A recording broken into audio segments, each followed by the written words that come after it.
welcome everybody. Is this a tight enough fit?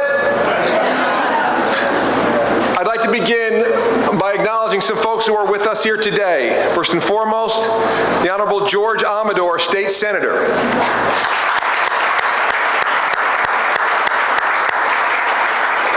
Our Mayor of the City of Kingston, Steve Noble.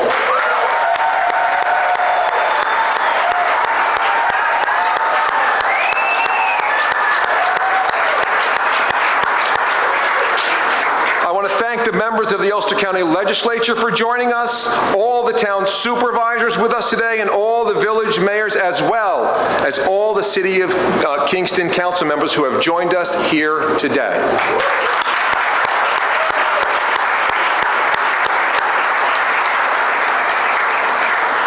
I also want to say a special thank you and welcome to the members of the Kingston DRI Committee. Thank you for being here.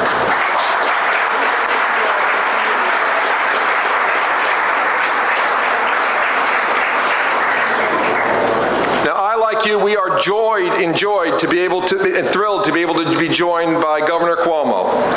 It is always a pleasure to welcome Governor Cuomo to Ulster County, and I'd like to add a personal thank you to him for his support of the Strive project.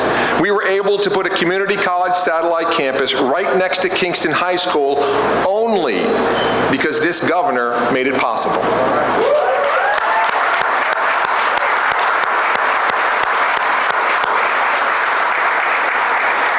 Since day one, Governor Cuomo has focused on strategic, locally driven investments in the Hudson Valley and has accelerated growth across our region.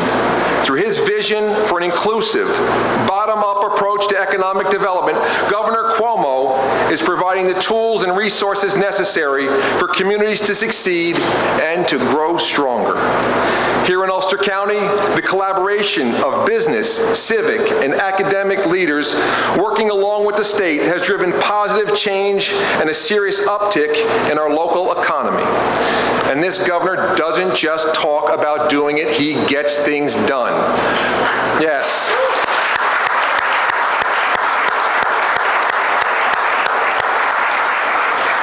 From cleaning up and protecting our environment, to investing in our infrastructure, to supporting businesses like Stockade Works Project right here in Kingston, this governor is delivering for Ulster County. Governor Cuomo has proven time and time again that government can get things done, and I am looking forward to what he has to say today. Ladies and gentlemen, please join me in welcoming the 56th governor of the state of New York, my friend, Governor Andrew Cuomo.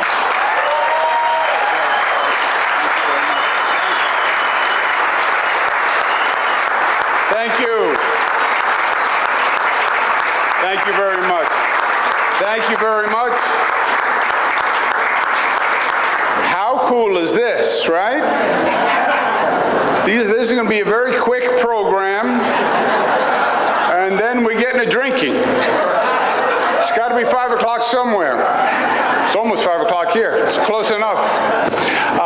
First, let's give York County Executive, who is really a phenomenal asset in government. He is a superstar. Let's give Mike Hine a big round of applause.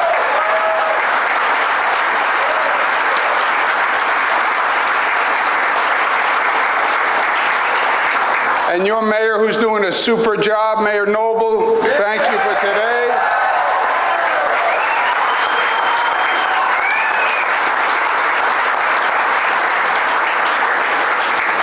My colleague from Albany, and we do make government work, and that's Senator George Amador. Let's give him a round of applause.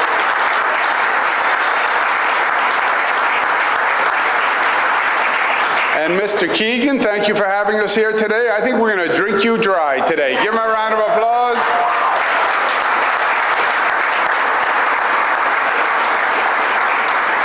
You know, I love Kingston. I have a lot of history here. I did a lot of work with Kingston going back to when I was in the Clinton administration. I was Secretary of HUD, and we did a lot of work together at that time.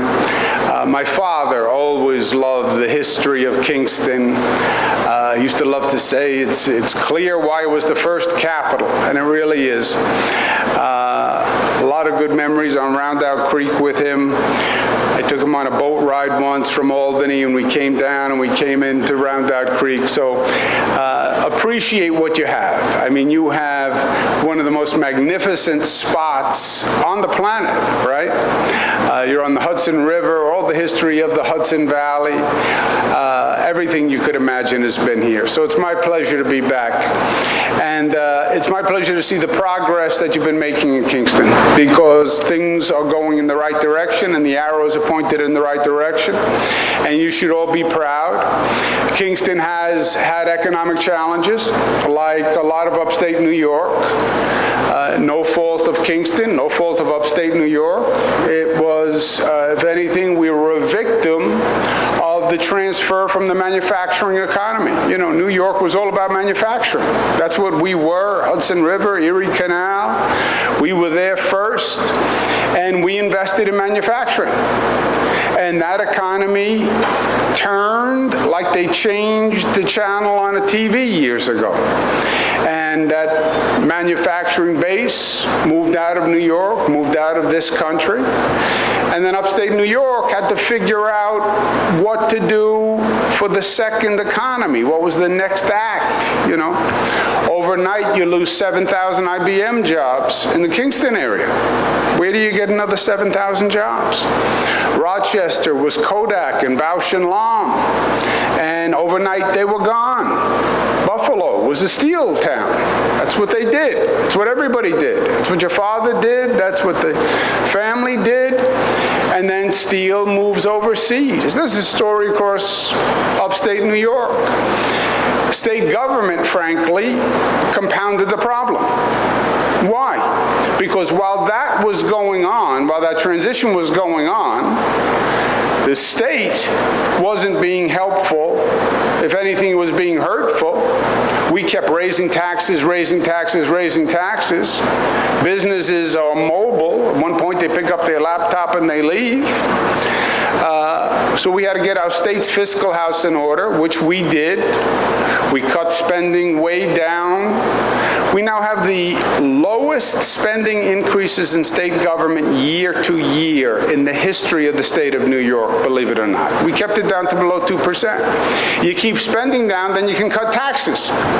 And we cut taxes. The middle-class tax rate up to $300,000 is the lowest tax rate since 1947. Lowest corporate tax rate since 1968. So now we're more business friendly. We're very aggressive in going out and soliciting business and bringing them back.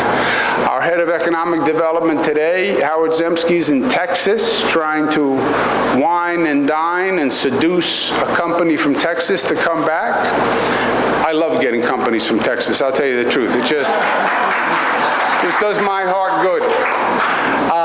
And state government, and the senator makes this point often in Albany, the state government was not focused enough on the problems of upstate New York. They were downstate focused. Why? Because it's human nature. That's where they come from.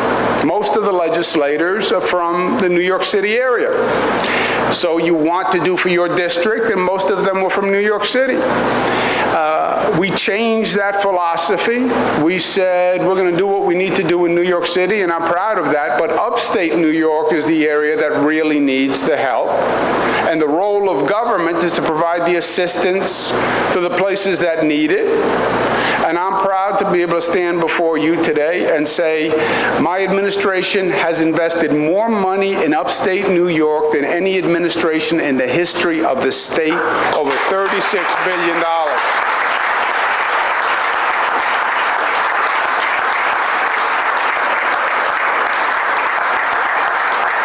And part of what we did is we promoted upstate New York.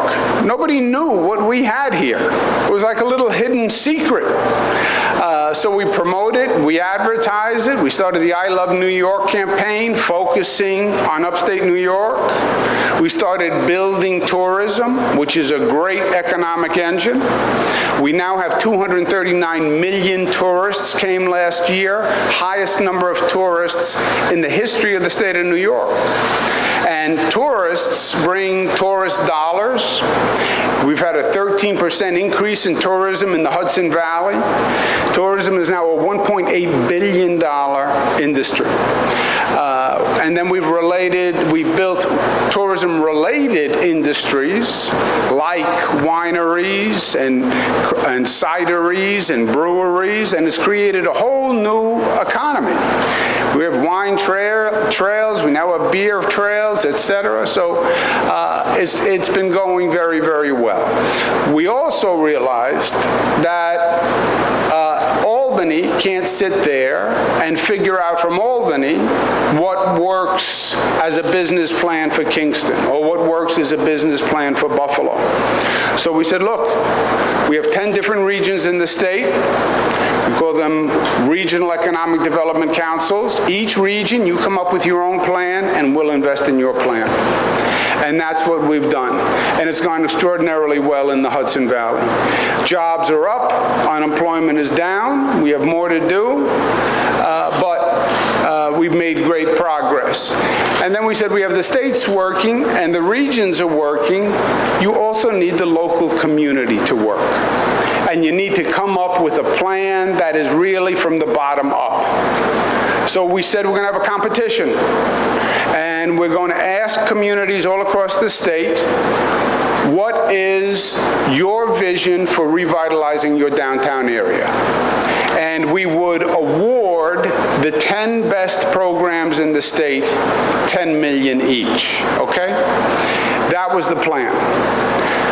You came up with a great downtown revitalization plan. High marks from everyone using the Stockade District with the history, with the restaurants and the cafes that are already growing, commercial mixed-use development, bringing residential into the downtown area. It was a brilliant, brilliant plan. But something happened. It didn't go exactly according to the way we forecasted. We thought we're going to have 10 winners, $10 million each.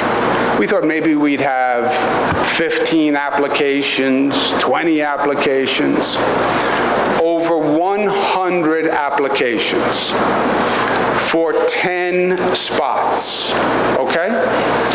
And these are all smart plans because we've been working at this for a while now. We've been doing the regional plans. We've been focused on economic development.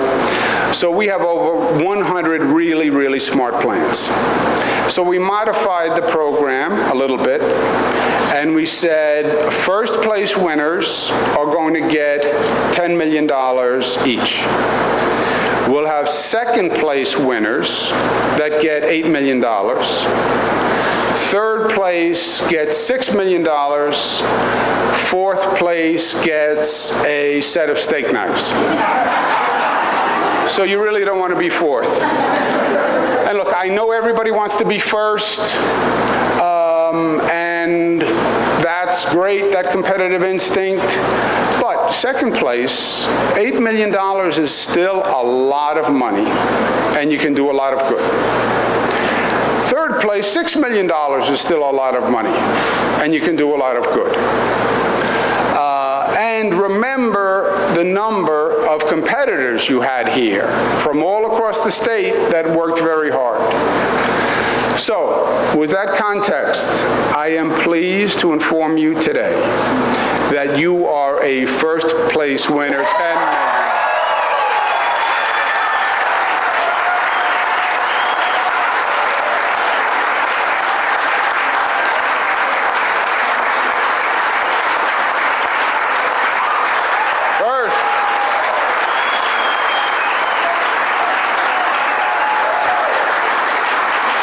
Congratulations. I want that shirt, though. Congratulations, congratulations. You did it, you earned it. It's a smart plan, it's your effort, it's your community. You put your heart and soul into it, and it showed. And the best days for Kingston lie ahead. I am sure of it, and this is going to be a giant step down that road. So congratulations, use it well, and I'll be back to see how the money's invested. God bless you.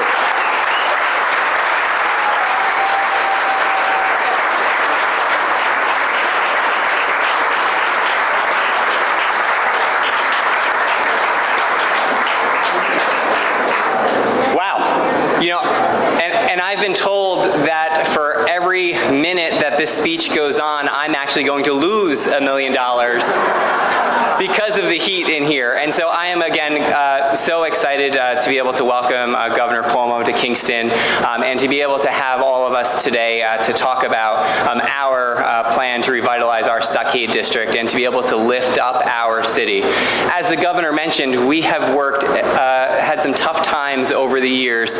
He described exactly what happened in Kingston when we lost our manufacturing hubs in the 80s and 90s.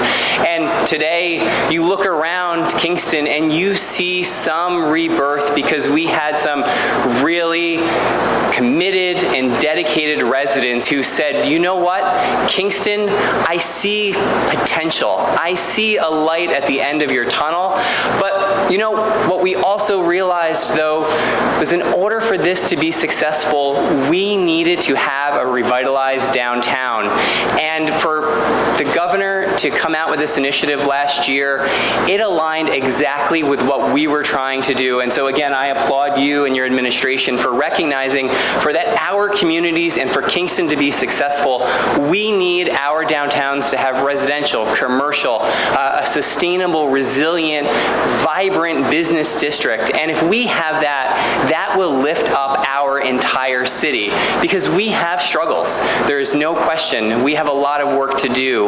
But with your assistance and with my partner, County Executive Mike Hine, with me literally every step of the way, I couldn't be more proud of the work that we have done together on this initiative and with his team and my Office of Economic and Community Development working with me and with us to be able to talk more loudly about what our vision was. And really, from this day forward, we have a lot of work to do. I know it's not going to be easy, but I know that I can count on each and every one of you in this room to move this forward and to be able to help move our city into a place that it's never been. This literally is going to be transformative for our community. And so, Governor, thank you again very much.